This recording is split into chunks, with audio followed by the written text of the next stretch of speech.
wasn't me. But I had no feeling toward that person other than the fact that I'm glad that they didn't have a chance to kill me or other people. That night, I was put on guard duty the very first time. And we were then told that the same group that had hit the group down the road, there were several out in front of our wire or in around our area doing a recon, and they expected to be hit that night. So this is my first on guard duty, and I'm expecting to be hit, and I don't know what in the world I'm doing. Didn't get hit. Ironically, though, there was a there was a shooting down near the helipad that night, late afternoon, and everybody was so wired up. And there was a guy that was in a water truck down below our guard tower, and when he heard the shot, he scrambled, and we went on alert. Turned out that we weren't hit there, and I came in contact with that water guy 7-8 months later in Pleiku. He came through the unit, and he was coming through as a new person, and we started to compare notes. Where were you? Blah blah blah. And he told me what he did, and I didn't recognize him. This wasn't from recognition; it was putting two and two together. And he said, "I was the one that was putting the water in that water truck when the round went off." And so, I mean, how small a world can it get? We got hit in Pleiku. One of the times we went on alert a good bit. The unit I was with first in Pleiku was a place called Engineer Hill. And Pleiku, earlier on in the war, had been a real hot spot. But the 4th Infantry had moved up, and a lot of our guys from our engineer units had been attached to the infantry units. Well, the 4th Infantry then had moved out, and basically our units were left doing bridges and roads. Why be a dummy? Let these guys build their bridges and roads, because we're going to take them over. It's only going to be a matter of time before this gang leaves Vietnam. So let them do whatever they want to do. So we really had very little contact. Engineer Hill I was at for about a month. We moved a mile down the road. There was a mountain yard village right next to us, and then we were at a compound called Camp David Wilson. It was a very small little compound. The South Vietnamese Army moved into our old unit. They got hit every other night. It wasn't the issue that the enemy was never around. They didn't want us. There was a valley down around where there was another guard area that we had to guard, and you could look down, and it was a little lake called Lake Ben Ho, and a lot of VC enemy activity, and the Ho Chi Minh Trail was fairly close to by where we were at. And the gunships would come in at night and work out down in that valley.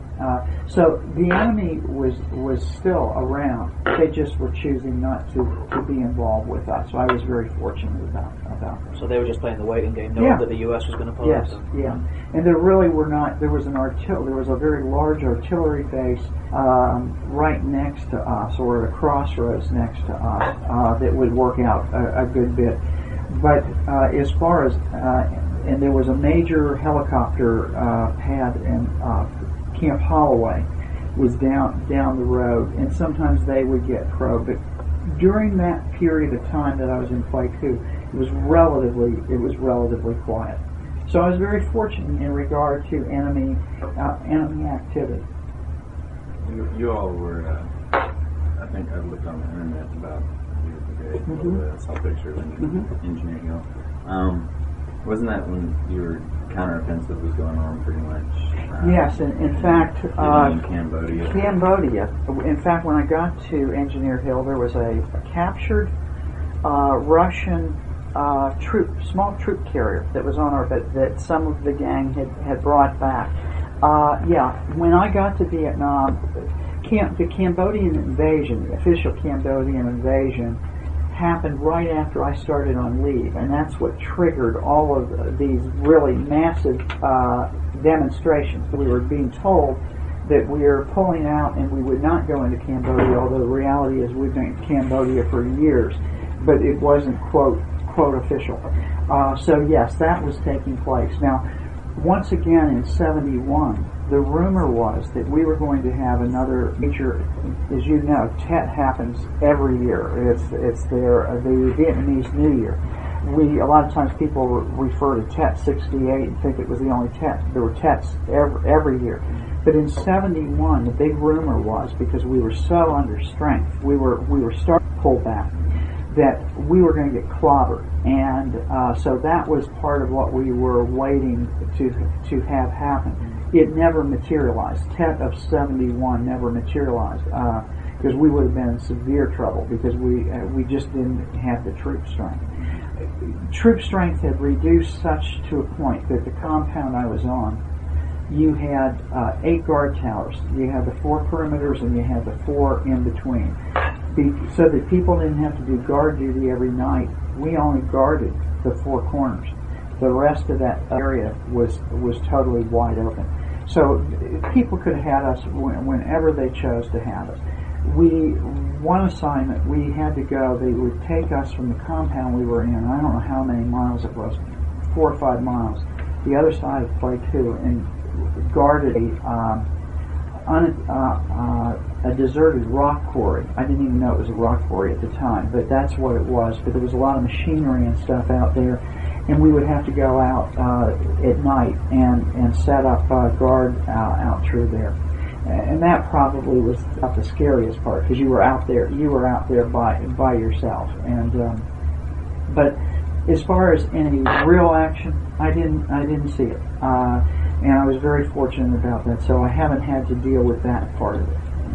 Did you carry a weapon all the time? No, only when I was on guard duty. What was happening at that period of time, unfortunately, we were getting a little wild and woolly ourselves. People would get high on alcohol or drugs, or they may get angry at someone and start firing each other. So what they did is they locked our weapons up. It was not if you think about it, was not a fun thing. You could not carry a weapon on the compound unless you were on guard duty. And so, in fact, I recall a couple instances when we went on red alert. One was running across the base. There was one guy. Our arms room was underneath. We slept on a 2-story open frame building, and the guard room was downstairs with our weapons. One guy had the key. We went on red alert. Sirens went. We ran across base, hoping that the guy that had the key was there, so we could get our weapons. And then went down to where we were assigned. When that happened, we had to go down to a perimeter area. But both in Quinyon and also Play 2 did not carry weapons unless we were assigned. We had a line unit that was at a place called Waite Davis, and they got hit about every 2 to 3 nights. And in fact, they sent me by helicopter one day, and I spent the night. They'd been hit the night before, and I remember there was still, when I had to do work down in the medic bunker, and there was still blood on the floor from the night before. Not much, but enough to realize someone had been hurt. And I remember that night one of their infantry security had gone out on a recon there. And again, the night I was there, they did not get hit.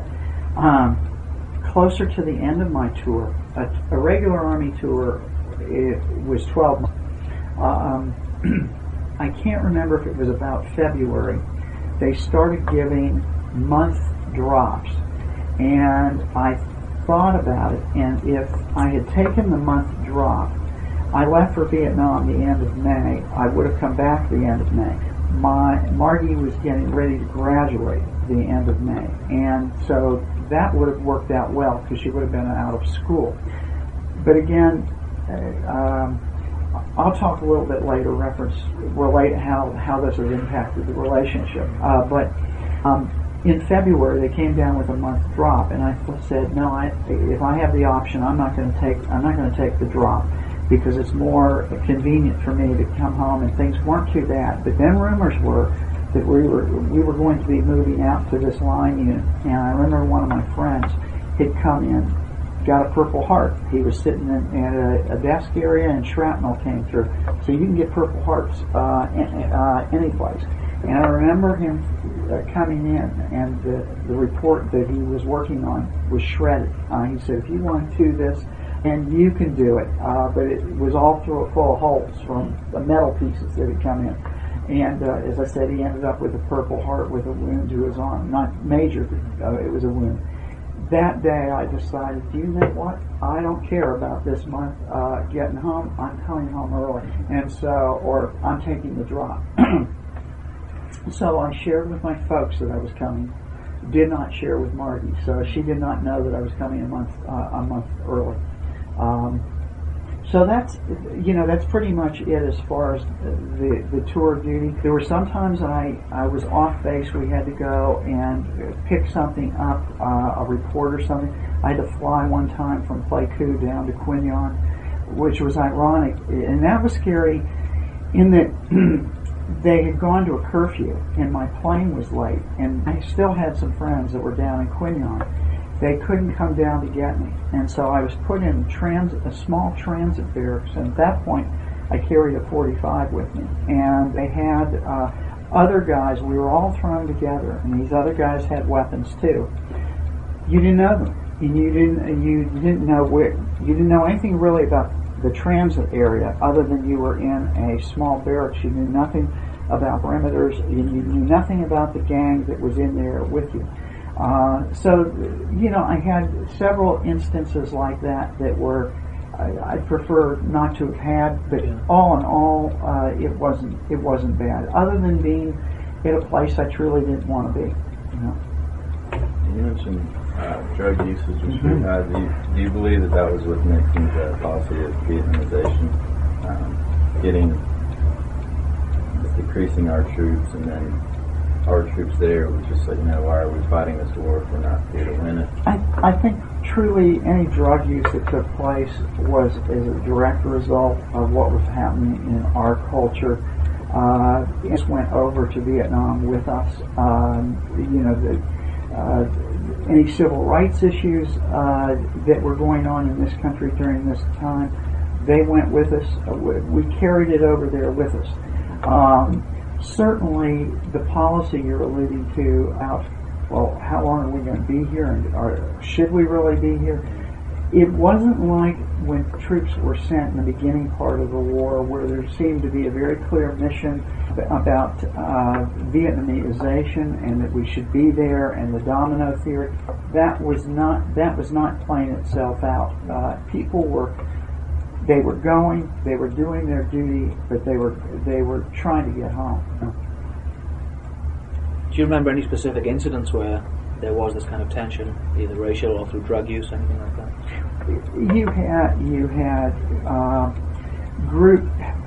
You had some groups that would use drugs. You would have some groups that would use alcohol, which is also a drug, and then you may have some that don't do others. It doesn't mean that they didn't interconnect with each other. There was still day-to-day contact. Just one set of people would prefer to do one thing than another. My drug of choice was alcohol. Although again, I stopped toward the end, and there was an incident. We had gone on red alert, and I had been over at the enlisted club that night, and I had too much to drink, and I was lit up.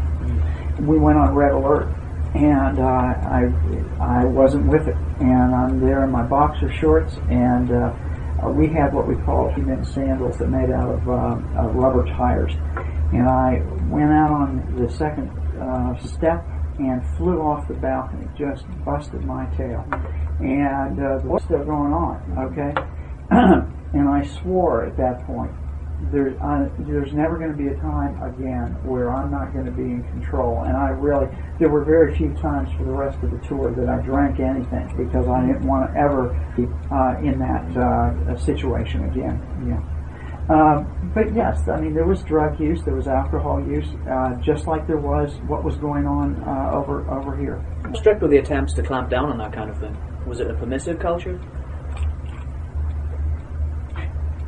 the higher ups knew it was taking place. The military was going toward drug rehab programs at that point in time. In fact, there was a guy, I didn't know him. I met him at Cameron with another guy. We just met up. We were all getting ready to go home, and we were at Cameron for about 2 days. And one of the guys, these two guys knew each other, but were real good friends. Well, one of the guys was really strung out on heroin. We know it, or I didn't know it, and he started going into DTs. And what he was trying to do was to get clean enough to be able to come home. And the night before we were to leave, he couldn't. We had to turn him into the medics, and he basically put through an alcohol rehab program. And so they had started to do in-country rehab programs, either if something became very apparent during your tour or as you were exiting country, and it became apparent, then they wouldn't let you go home. You had to go to a drug treatment program.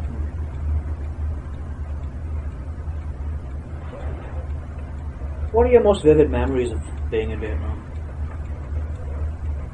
My friends.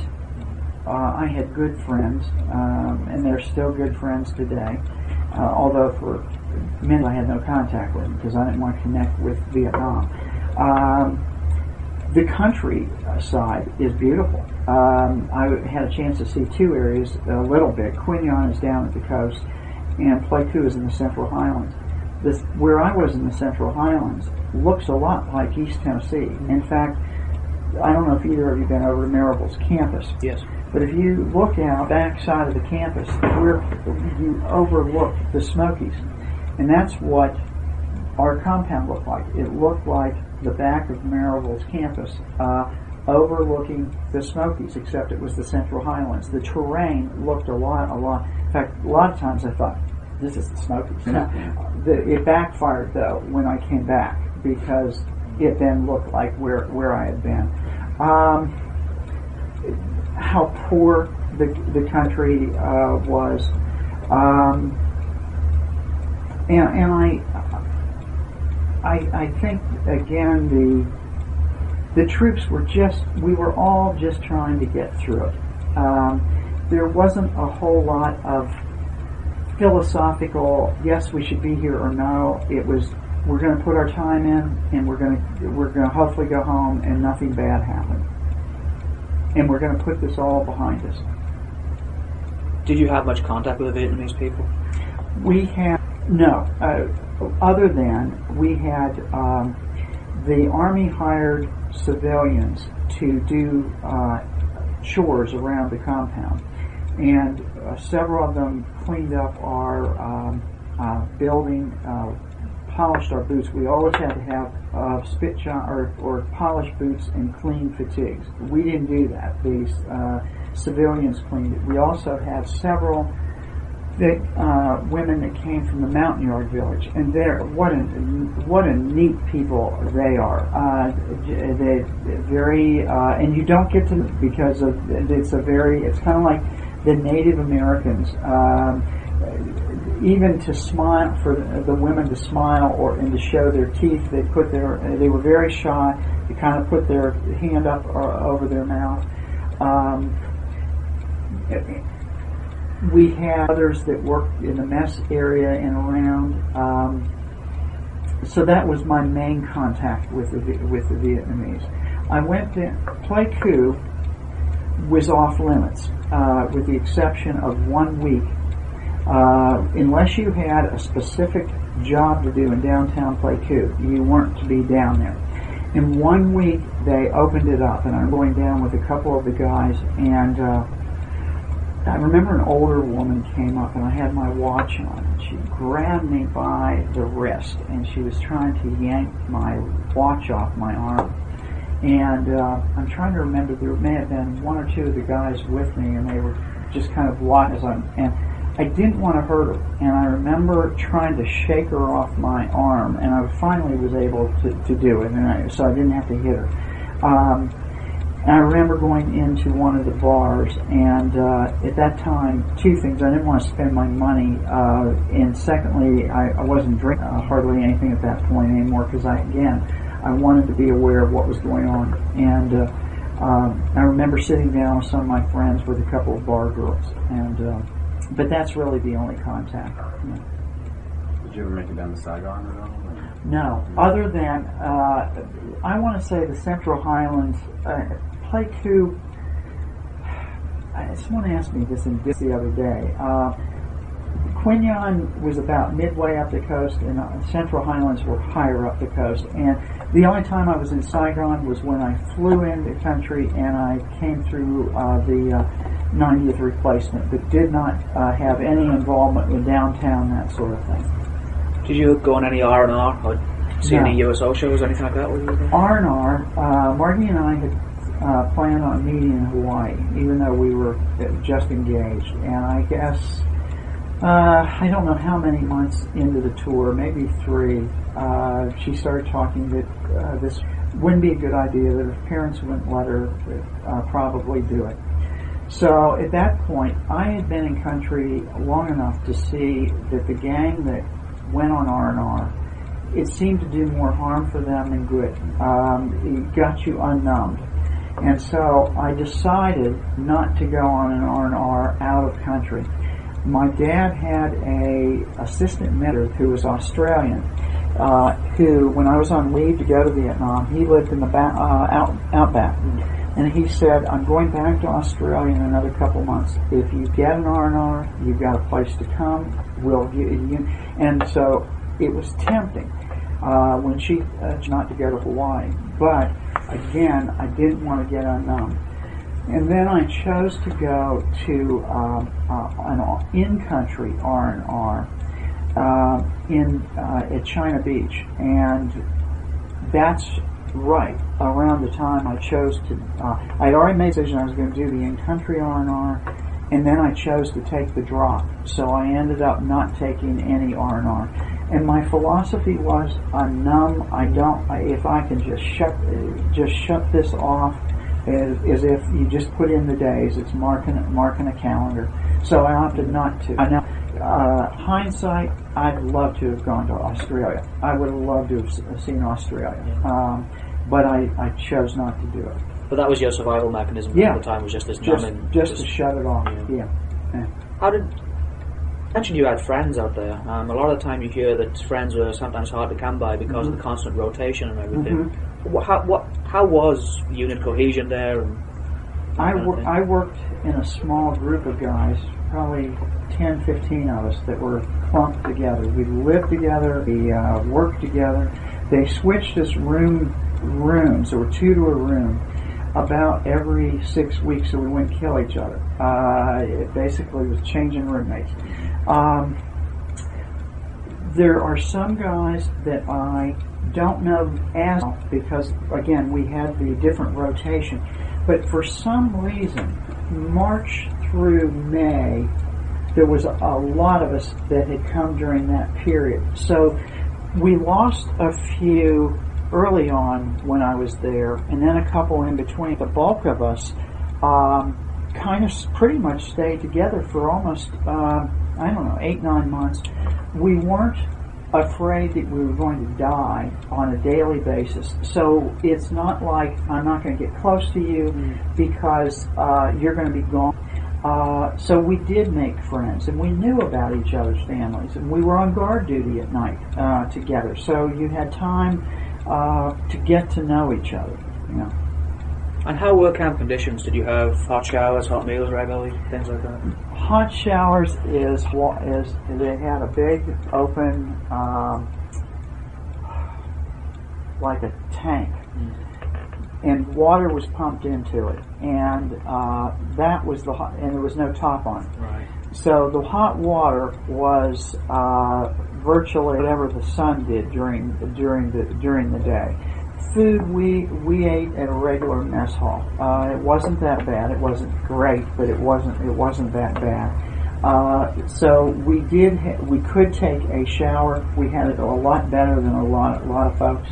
Engineer Hill, where I was at, when I first got to Play 2, a lot more a lot of the bunkers and stuff, a lot of red clay. I mean, red clay was around. In fact, even though we took showers, I probably lost half my tan when I took the shower, both in Seattle when I got home, and then when I was at Maryville College. I really spent some time. I got there during the day, and nobody else was around, and I went up and I just spent a lot of time in the shower. But I think a lot of the red clay would get your pores, and it really wouldn't come out. It just kind of stayed in your pores.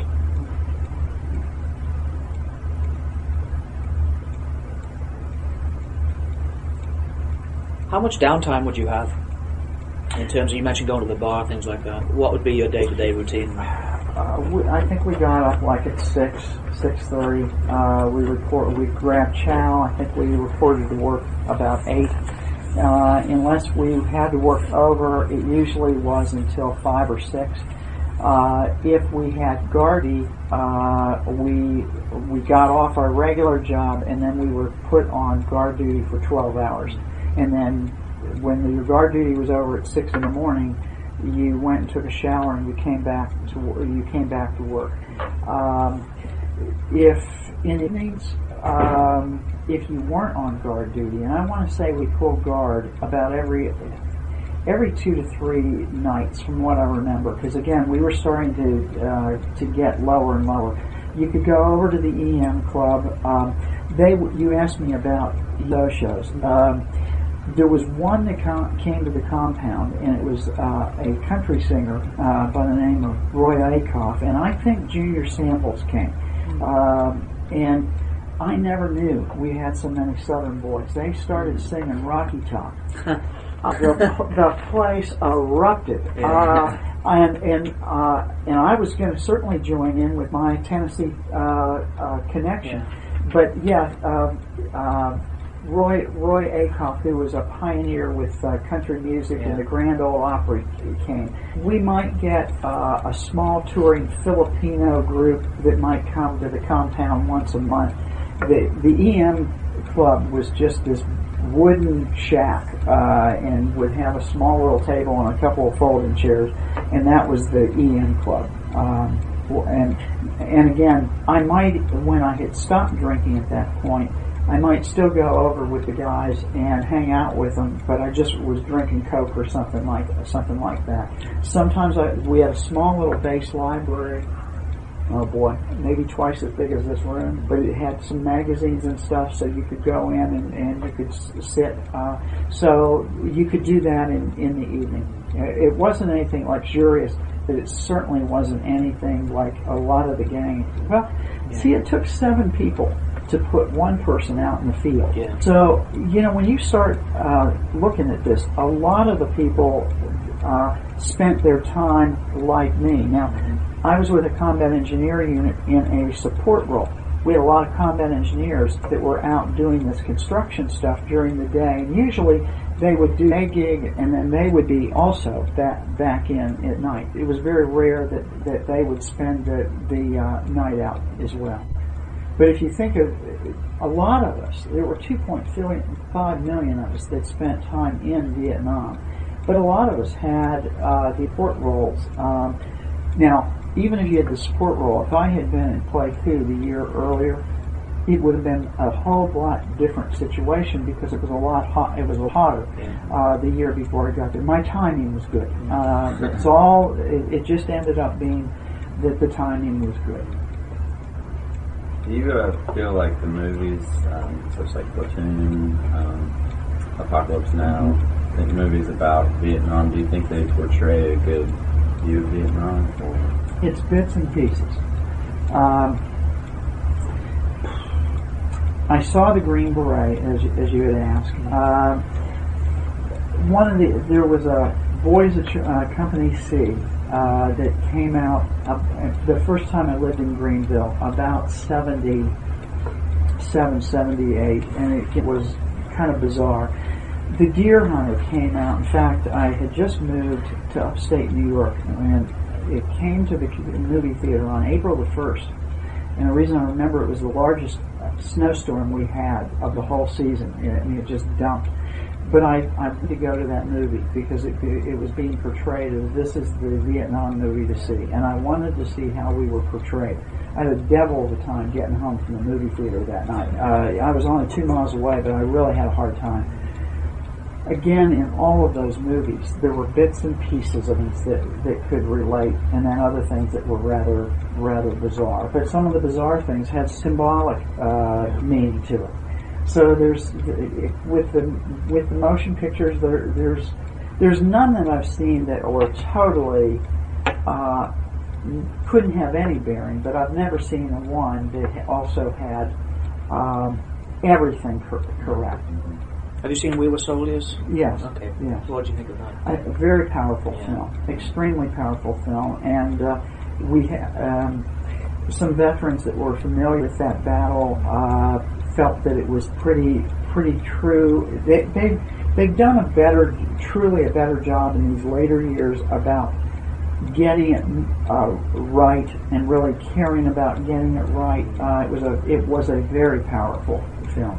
In fact, we took a group of the veterans that we work with to several films that were private showings. And then I remember going with my wife a couple of days later, and there was a small group of teenagers behind us. I think the guys were maybe 16, 17. And we got there, I picked my seat, I knew where I wanted to sit, and these guys are behind us. They're just jaw-jacking to beat them max. They were me as a kid, having a great time, and I'm thinking, this is not going to work. Well, almost from the moment that movie started, that group became very quiet. And I saw them outside the movie theater, and it was like they weren't pinching and grabbing each other. They truly had been affected by the movie, and it was kind of like you were saying. I looked at your age. A lot of the movie was of guys that were pretty much this gang's age a year later. So, and I think the reality really hit with that. This really is about what war it can be and war about. So I think they really did a very good job with that. And how aware you mentioned you'd been to Ohio State. Yes. The protests had begun, but they weren't everywhere, certainly. Right. What were your views of the protesters when you were in Vietnam? I mean, did it change at all? Did you have any stronger feelings towards them? And what was going on back home? At that point, I didn't see the protesters Some of them couldn't get the difference between the soldier and their politics of the war. I didn't, at that point, I guess I saw the protesters more of saying what they felt about our government policy than they were about warriors. And so I didn't really have a negative view about them. I felt that they were expressing what they were feeling and thinking. Did you keep up with the news? Did you get newspapers and things, or was it the only thing we got was Stars and Stripes, which was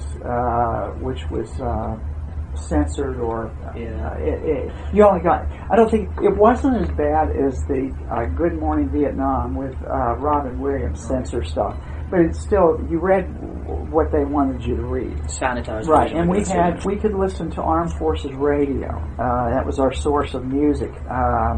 On cassettes and music and stuff, and there were little blips about news. But again, it was what they wanted you to hear. What was your favorite thing?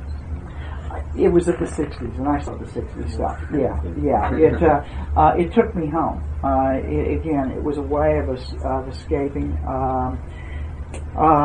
So yeah, it was just, it wasn't, and I've never been into hard rock or and you know, a lot of the Woodstock stuff wasn't what we were hearing either over at Maryville College or over here. It's like the Four Tops.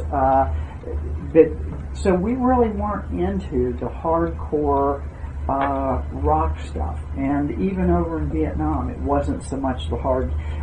Probably the biggest tune that you got played is "We Got to Get Out of This Place." That played.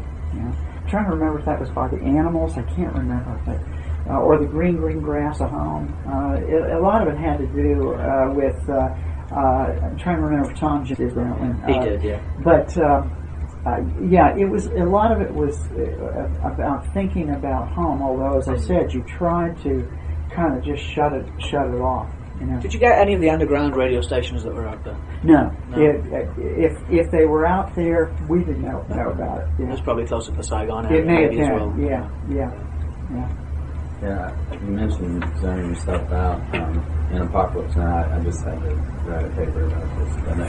But, he says that the more you made it feel like home, or the more they tried to make it feel like home, the worse it made it. Mm-hmm. So you agree with that? Yeah, that you just have to shut it. You just have to shut it off. Although again, I had mail was pretty regular, so I usually got some piece of mail on a daily basis. Margie and I wrote each other on a daily basis. On my free time, I would write. But there might be 2 or 3 days that'll come in a clump, and then I won't get anything for 2 or 3 days. So that was that, and getting. I probably got a letter a week from my folks. Several of my college friends wrote periodically. So I still allowed myself the connection. It wasn't like there were some guys that broke up relationships where they even went because they wanted to totally be devoid of anything, and that wasn't where I was coming from. Do you need to?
As your tour was winding down, what kind of things were you looking forward to about getting Mustang?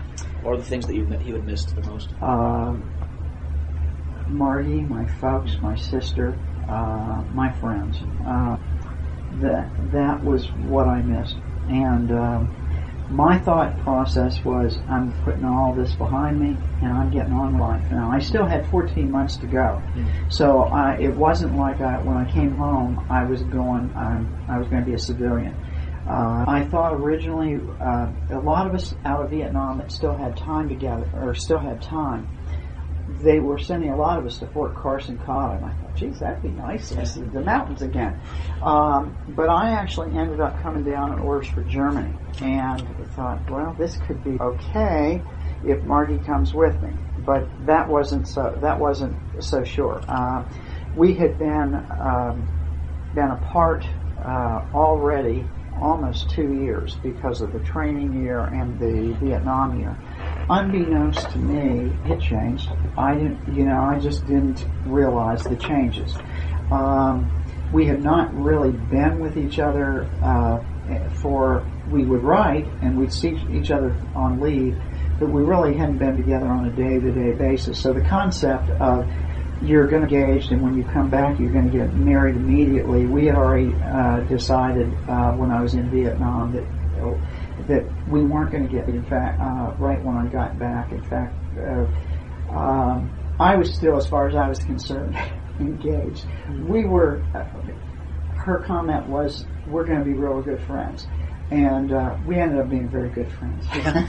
But the relationship had not gone to the next level that I hoped it would, as far as getting married right after I got back, and that really is good, because I didn't realize how the experience had affected me.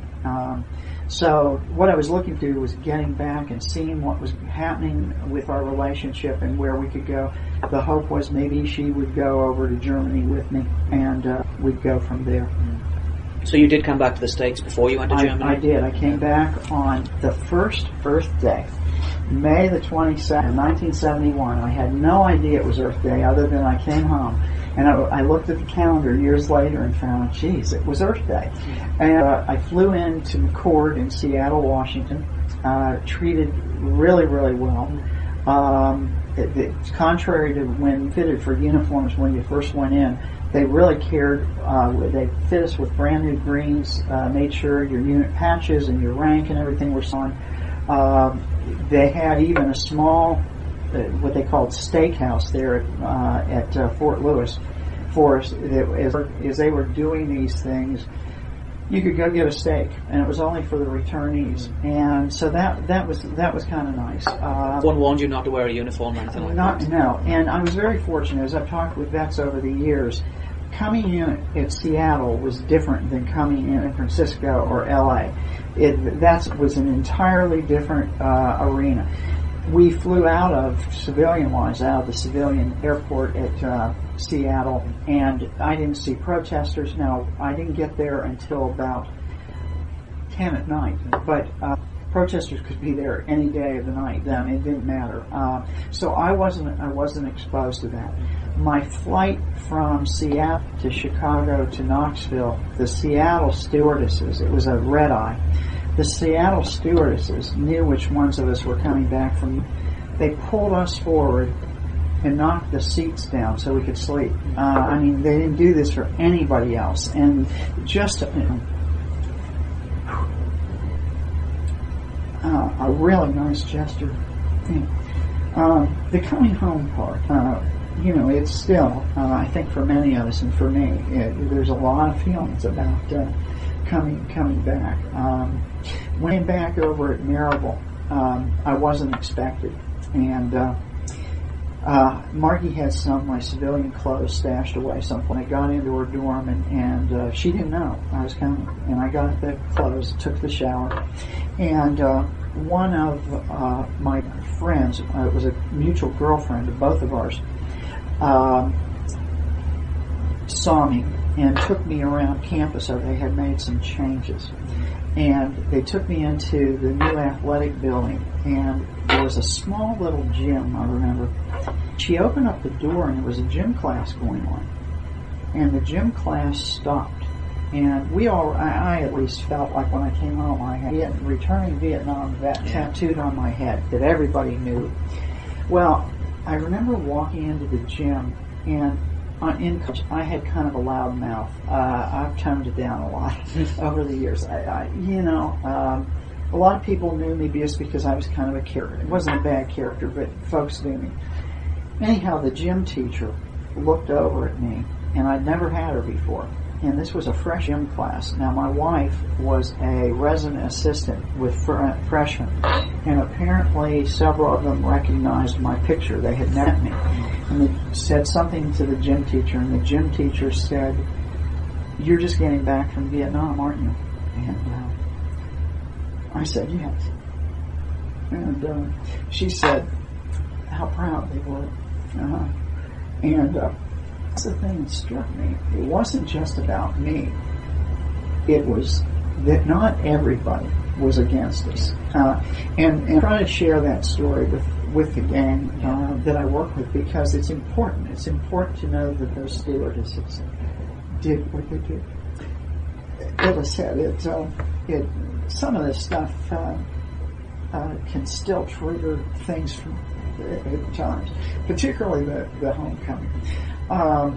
As I think about it, I was really in a fog for that month. Most of the time I spent over at Maryville. Most of the kids the kids I graduated with had moved away. Some still lived in the area, but it was mainly kids that were a couple years below me or hadn't met me. And so I would hang out and stuff. Tubing up at the Y. This was before tubing really became tubing. And some of the guys wanted to do that. Rolled blank inner tubes from a gas station in Maryville and drove up there. I don't really like water. I can swim, but I'm not as comfortable with it. And as I think on it later, I went up there and also toted beer up there. I started, once I got back from Vietnam, I was able to pick up where on the beer. Okay, and did that for many years. Anyhow, part of it was like the night before I left for Vietnam. It was testing. It's like you're back, but are you really back? And so getting in that water, and it wasn't really dangerous, but it was kind of a test. Did you make it? Did you make it back? And so I spent time, split the time between Pittsburgh and Maryville. And once again, the only negative thing that I encountered, I had spent my first weekend here in Knoxville, and in fact, we were going to go to Gatlinburg, and we drove up the back way and stopped in Pigeon Forge instead. Pigeon Forge was not Pigeon Forge. Yeah. It was not Pigeon Forge at that point. And in fact, I remember when we got there at night, and I remember looking out the bathroom window has and about from here to maybe the other side of the hall, big locomotive. And I wasn't expecting to see it. And anything at that point that seemed a little out of the ordinary, I took on different dimensions. And what it was, Dollywood, before it became Dollywood, was Silver Dollar City, and before it was Silver Dollar City, it was Gold Rush Junction, and they had just started to bring in the train components, and that was the locomotive that they brought in. But I was fixing to, I spent the first weekend here in Maryville and Knoxville, and Monday, I got on a plane in Knoxville to fly to Pittsburgh, and there was a guy in an Army uniform. And I thought, well, I'll go sit down next to him, because they didn't have seat assignments. It wasn't a full flight. And he looked at me, and I sat down. He said, you're just getting back from Vietnam, aren't you? I said, yes. You were a real dumbass. He said, I went in the reserves, and I'm going home. Well, didn't punch him out. I just decided he wasn't who I wanted to sit next to, and I moved. That was the only person that said a word to me negative about me being in Vietnam. No. So I was very fortunate at that time. again on leave, I remember my father. My father was the head of the Pittsburgh Presbytery. He still had the church, but this was another function he had. And there was a lay person in downtown Pittsburgh that he had to take something to, and I down with him. And I remember going in, and I had just gotten back, and the guy, the dad said I had just gotten back. He welcomed me home, and he said in a very sarcastic way, he said, "I bet you want to be with those other vets in Washington that are pressing this weekend, don't you?" And I can't remember if I don't think I said anything, but I thought to myself, I should be in Washington protesting, but I didn't.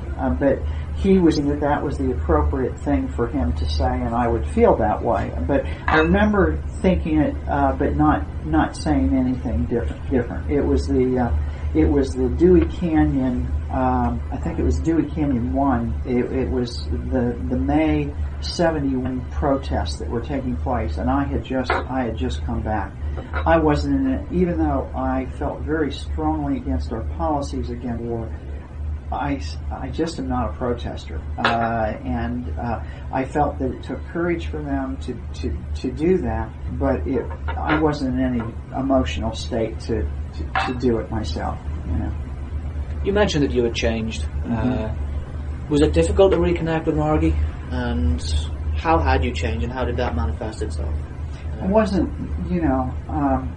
the happy-lucky kid that had gone to age 22 and still been the happy-go-lucky kid. I mean, there was very few things that rocked my boat. I just was there having a good time. And again, when I say good time, Maryville College was my campus. We might have a beer or two now and again, but when I'm talking about good times, just being out with the other kids and stuff, and not really caring too much. I remember there's a picture of me leaning against one of the buildings over at Maryville, and I have dark glasses on, and I look at that picture later. It's like I was here, but I wasn't here. The first weekend I was back on that Sunday. It was a beautiful spring day, and it was on that flat area looking out at the mountains. And kids throwing frisbees and just having a good time. And I remember there was a group of them. They were trying to welcome me back into the circle. And they came over and said, "We're making some homemade ice cream. Would you like to come over?" And I said, "No, I'm going to sit here." And I can see myself to this day. I was looking out at the mountains, and I was here, but I was there. The other thing I was thinking, the last time that I ever saw Butch Crabtree alive on that campus was right before senior year, before that summer, and he was standing under a tree with this dopey umbrella, and it was raining. And I remember picking him up and taking him over. There was a small building a blocks off campus, and his way of paying for school and stuff, he lived in the building and maintained it. So I went over there and took him over there. And I remember also just looking over at the tree and thinking about Butch. So I was home, but I wasn't home. Still having that shield up. Yeah. My mother, the first week I was there, I needed clothes. We drove downtown Pittsburgh. I was used to driving on the interstates there, but when you were in Vietnam, because of potholes and everything, you only drove maybe 35, 40 miles an hour. And I got on the interstate, and I'm just going slowpoke to China. And I walked into a downtown department store that I had shopped in since I was 4 or 5. I knew it. I knew where all the departments were. I remember going over to the clothes, and it moved to bell bottoms that year. And I looked at the clothes, and I thought, no. And I said to my mother, "We need to go." And she said, "Clothes." And I said, "No, we need to go." And then I came out of the store, and there were Hare Krishnas there, and I'd never seen Hare Krishnas before. And they had the incense and the tambourines and stuff, and it took me back to Vietnam. And in fact, my mother and dad sat me down later that day and asked if I was on drugs. And they did this in a very caring, if I were, they were going to help me in whatever way. And I said, no. And in fact, I didn't use drugs. As one of our former presidents indicated, he didn't inhale. I did not inhale. I just wasn't into that. But I was into the alcohol. Yes, it was hard fitting. It was hard fitting back in. Yeah. Even though everybody was allowing me to come back in, and Margie and I certainly had a lot of time to reconnect in that leave, and she ended up, I guess, about 6 weeks after I left the States the end of May for Germany, and I was in Germany 14 months, and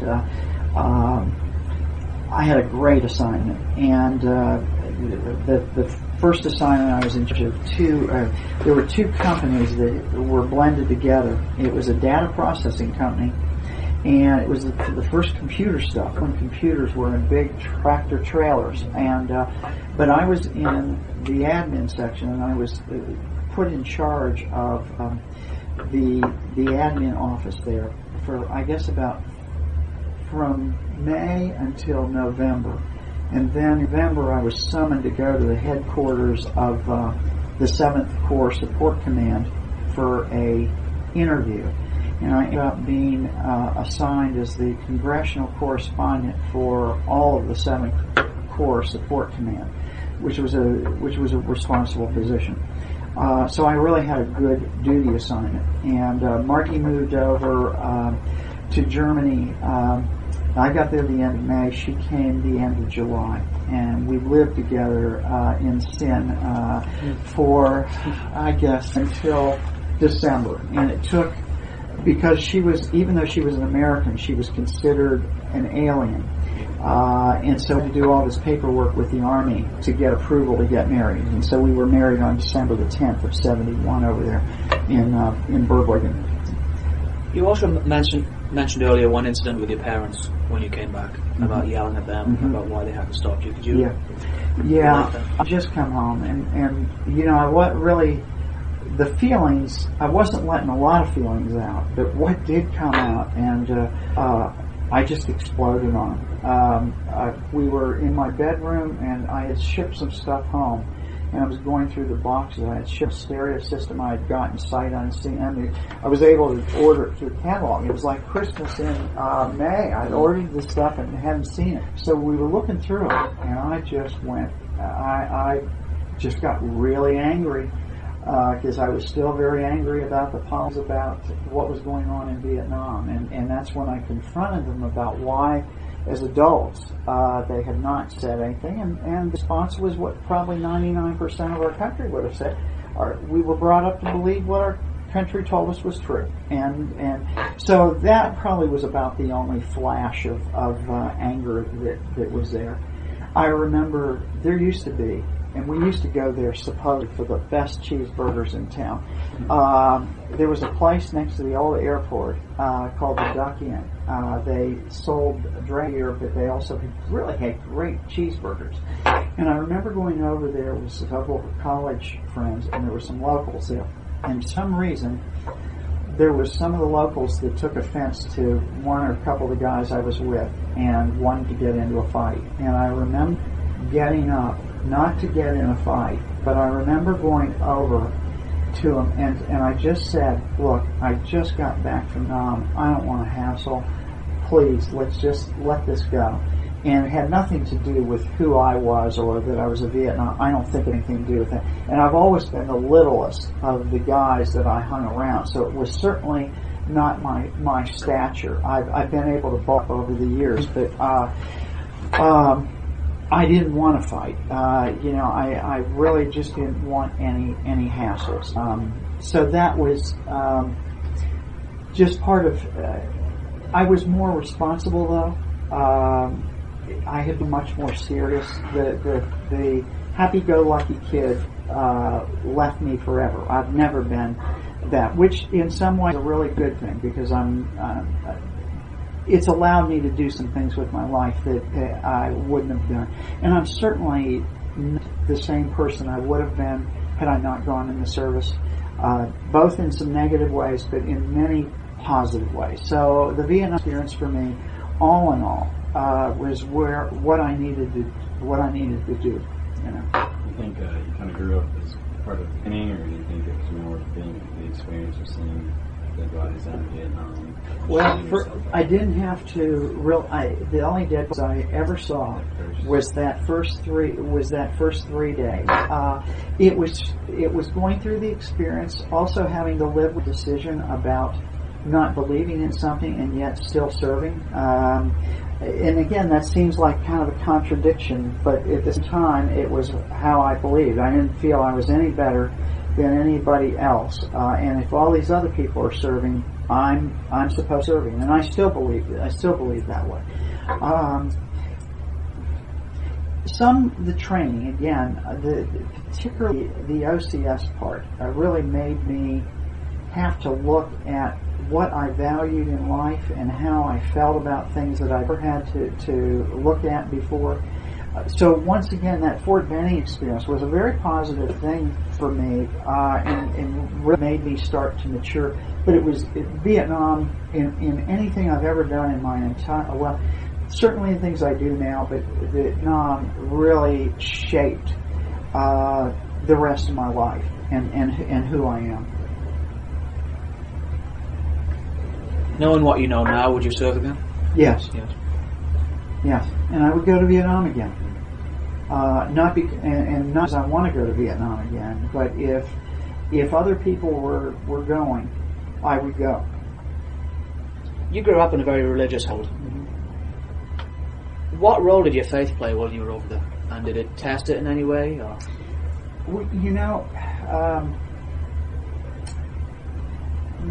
I think about the spring of my senior year in college. I had a roommate who, as a sophomore, who was going to be a minister, and he knew from day one. I mean, he knew at least our college days he wanted to be a minister, and that was just a matter of fact. That's what he wanted to do.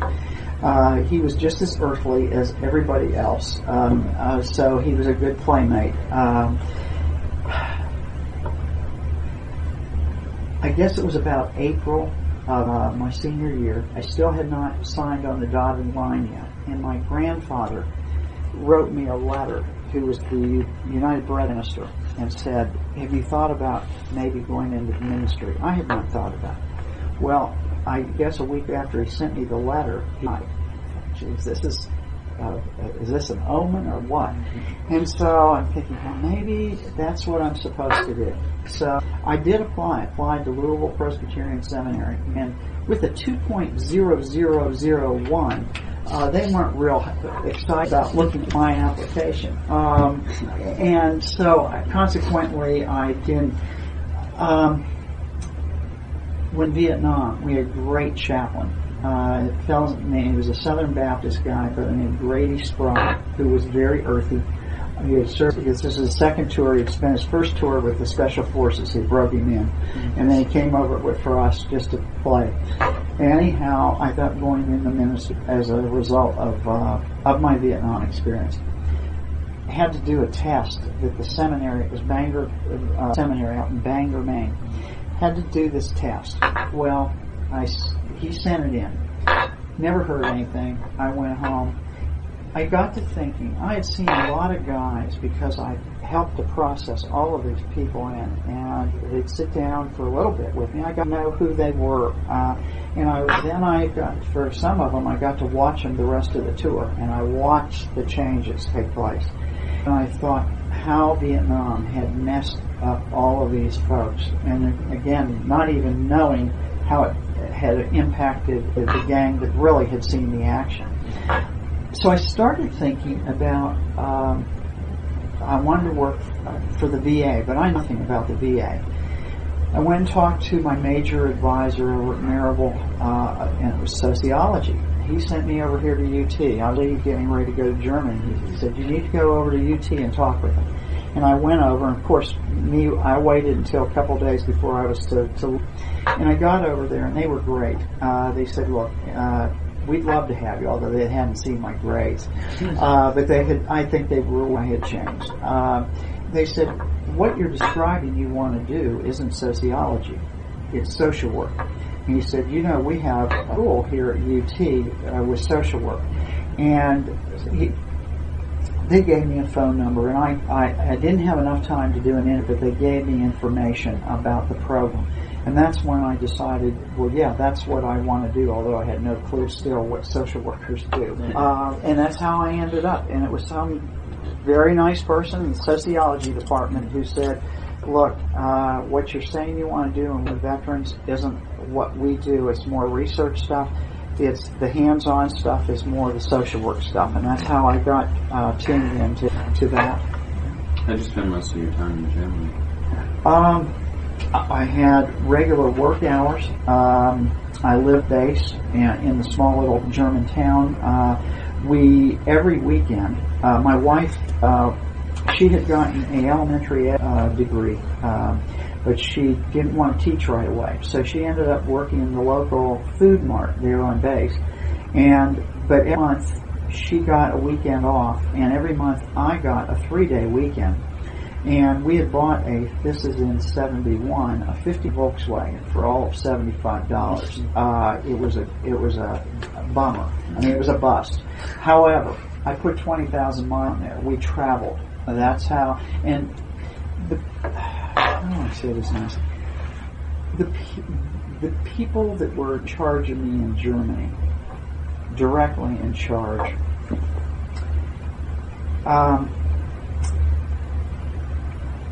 they weren't always the nicest to you in regard to treating you like another human being. Quite frankly, my management skills have been a learning experience of looking at how we were treated by management and people that were directly in charge of us. Not the folks overhead, but the ones directly. And it made me look at some things that I thought were good management things and some things that weren't management things. If we had to go to the John, we had latrines. We had to tell them, and this had nothing to do with security. We're going to the latrine for 15 minutes or 10 minutes. It was like you were like a captive auditor. Anyhow, I was so thrilled with my freedom in Germany and how I was treated by the command. My Vietnam experience. When I came into that first unit, the lieutenant that was in charge of me shook my hand, said, "We're really glad you're here, and thank you for serving in Vietnam." My Vietnam experience was seen as a very positive thing. I was treated with respect, which was a whole lot different than I had for those months in Vietnam. So it was feeling about myself, feeling some hope about where am I going with the rest of my life. But Margie had come over, and that was a lot better at that point. So it was a really good year. You know. Where was it in Germany? It was outside Stuttgart, and it was in the Black Forest area. The first place I was at was Berblingen, the Kaserne I was on was Panzer Kaserne. It was Rommel's base camp, or it was his headquarters during World War II. In fact, the streets still cobblestone for the tracked tanks. It looked a lot like a university campus, and more than anything else, it was the head of the 7th Corps Support Command. I was there, and I was there about a year, and then we moved to a smaller little base. They brought armor in, which made more sense because the roads were set up that way. So we moved to another little place called Nelligen Barracks, which was outside of Stuttgart, but it was still in that neck of the woods. Yeah. My brother was in Heidelberg. Heidelberg was only like 70 miles away. Now, that, as you mentioned that, when I got there, the base was wide open. You know, they would see a little say tag, come on in. About halfway through my tour, a radical gang started over in Europe called the Beinhof gang. They were blowing up our installations. In fact, one of the first installations hit was Heidelberg. That's what made me think of this. They started then, the gates and stuff, it's kind of like 9/11. And when you came on base, cars, they had detectors that went under cars to make sure that there weren't bombs under there. So, carefree, let's travel around this area. you were more vigilant. First off, we looked like Americans. Secondly, vehicles that had USA little decal on the backs. But I never encountered any animosity among any of the areas I went. But you did have to become more vigilant because of this Baader-Meinhof thing. Was that a radical communist thing? It was, yeah. And I can't remember. It was mainly out of Germany. In fact, they operated. I think they called them the Red Army. I want to say into the 80s before the movement was quelched. Yeah. But this may have been long after your brother was there. And right now, as you're just starting to hit Vietnam vets, and some of the Vietnam vets didn't have any more time left. So again, we're still having time in Germany. I don't know how well known it was back in the States. When you were married? We were a civilian ceremony by the Justice of the Peace, because the only one in Germany that is recognized is the civil ceremony. If you get married in a church, that's fine, but that's not the one that's recognized. And we basically told both of our parents that we would get married in a church when we got back, which point it has never taken place. Did they come over to Germany? In fact, my parents knew, her parents did not. Her parents weren't too thrilled with this happy-go-lucky guy. I would again. I was not the most studious guy around. I was a kid, which they didn't know. But I was a happy-go-lucky guy, and so they weren't real about the relationship, and so we consequently, in fact, we wrote a letter to their home, thinking that it took about a week to get to the States. And the mail got faster than we anticipated. Our plan of action, we would be married by the time they got the letter. However, that wasn't the case. They got it beforehand. My father-in-law called the barracks, which was actually my working area as well, and asked for Sergeant Hollingsworth, and they said, Sergeant Hollingsworth lived here he hasn't lived in the barracks for, a number of months. So we did have a chat on the phone, and we ended up, we got married in Germany. Yeah. We have a good relationship now, but they weren't always happy about me being part of the family. Yeah. Which again was difficult coming home, because I have some contact with them when I got back, and that was a little awkward. Did they have any reservations about your service or no, anything like no. that? In fact, her family had nothing to do with that. In fact, their family was not very tuned in. There were several uncles or brothers of my father-in-law that served in World War II, and a couple of their kids that had served in Vietnam. But really, for their immediate family, the service was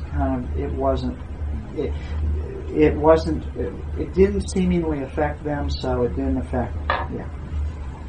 Now, did you said that you got information about social work. Yeah. Did you look into that more while you were in Germany? I did, and I applied, and I was turned down from UT. Yep, sure was. I had a 2.001 average. I might not have even had the 1. Anyhow, I thought by virtue of my experience and my maturing that would have cut the mustard. Well, that didn't cut the mustard. And they were gracious enough, the social work department, to say, we're going to turn you down. However, if you can think of some reasons why we should let you in, and can show us that documentation, we'll reconsider. So the door wasn't totally shut. And I talked with a couple of the people that were there in Germany with me, and they suggested, look, don't drop this thing. You need to do this. So thank goodness I couldn't. They wanted me to take GREs, which I would have. It would have been a nightmare. But they said you can either take GREs or you can take this an intelligence test. Okay, so they sent me over to the psychiatric hospital there in Stuttgart, and they did a battery of psychological or intelligence tests. I think they spotted me a bunch of points. Anyhow, I did well enough that UT said yes, we'll accept you. However, we have reservations, and actually, that UT probably with that letter did me a favor, because I was terrified. I wanted to do this. For the very first time in my life, I wanted to do something academically because I wanted to do it. And I wanted to work with vets. And I knew that if I didn't get it, I could screw some people up, or I could it'd have an impact on their life. And so the letter was really a positive thing. The other part, the main campus at that point was over in Nashville, but they had a branch in Memphis. Well, part of it was to banish you. I wanted to go to Knoxville because my ties were here, but they said, no, we're going to send you to Memphis. But after 1 year, you're going to transfer to one of the other campuses, which meant that we would have to totally uproot. But once again, they left it open. And said, however, when we get back home or soon before school, if there's a spot, you can ask us. So when I got back the end of July of 72, I contacted them. I said, I'd really want to come to the Knoxville branch. And there was an opening, so I got to come. So everything worked out the way that it needed to. But their letter, both their turn down, and also the letter indicating we're accepting you, but with reservations, that probably was a very good thing. Another thing was I was married. Had a whole different academic world than, in fact, it really was academic, because I would go to school, and then we lived in Maryville, and so I would commute, and I had no time, or I may have had the time, but I didn't participate except on Saturdays. I'd go to the ball games. But I wasn't into the other campus stuff. In fact, I came back this last fall with that 30-year reunion, and a number of the students and stuff were talking about all these things that had taken place and they had participated in. I didn't have a clue. I had no idea what they were talking about. So that's probably good. That's probably good. Yeah. Well, I certainly want to talk about your campus experience and also you veterans, but perhaps this would be a good place to break for lunch, Sure, and then that we can sounds come great. back and talk about that a Because little bit this more. pretty much for you